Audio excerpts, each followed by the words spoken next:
Спортқа қойылған акчалар, чоң ұтыштар, тез арада төлемдер, ишенимди букмекер.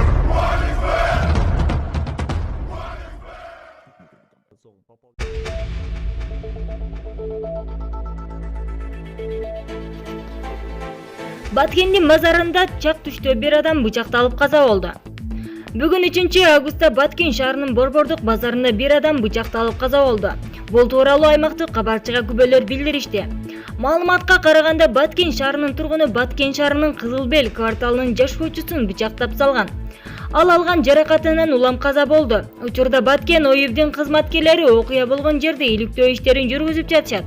Кийинчерээк Баткен ОИБдин берген маалыматына караганда бүгүн 14:10 чамасында Баткен шаарынын Борбордук базар тарапта Салихов көчөсүндөгү үйдүн дарбазасынын сыртында киши колду болуп өлгөн Баткен районунун Кызылбел айылынын 1941-жылы туулган ТСнын жансыз денеси табылган.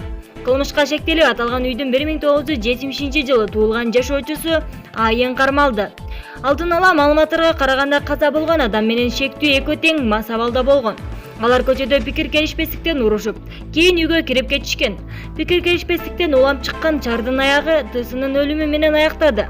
Шектүү анын көкүрөк тарабына бычак сайып, кийин аны дарбазасынын сырт жагына алып чыгарып койгон.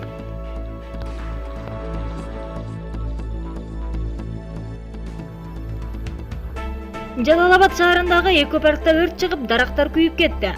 Бүгүн 3 августта саат 12-лер чамасында Жалал Абад шаарындагы Жусупбек Бакиев атындагы эко паркта өрт чыкты. Эко парктагы эс алуу жайынын кызматкери Асира Камчыбекованын айтымында, өрттү өчүрүүгө эс алуучулар да тартылды. Саат 12-лер чамасында аэропорт тараптан бир аз күйүп жаткан. Көп убакыт өтпөй өрт биз жакка келип калды. Ал ортодо өрт өчүрүү кызматына кабарладык. Бирок алар кечиккендиктен эс алуу жайындагы кызматкерлер, эс алуучулар колубузга тийген идиштер менен өрттү өчүрүүгө аракет кылдык. Ашканада кардарлар тамак бышыруучу газ бар болчу. Ал жерге 10 метрдей аралык калган. Эгер кечиккенибизде газ жарылып, бир топ жаман окуялар болмок экен, деди ал. Ал эми өрт өчүрүү кызматынан маалымат алууга мүмкүндүк болгон жок. Таштанды ташталган жерди эко паркка айландыруу иши 2007-жылы башталган. Каржы маселесине байланыштуу 2008-жылы Бакиевтердин фондуна өткөрүлүп берилген.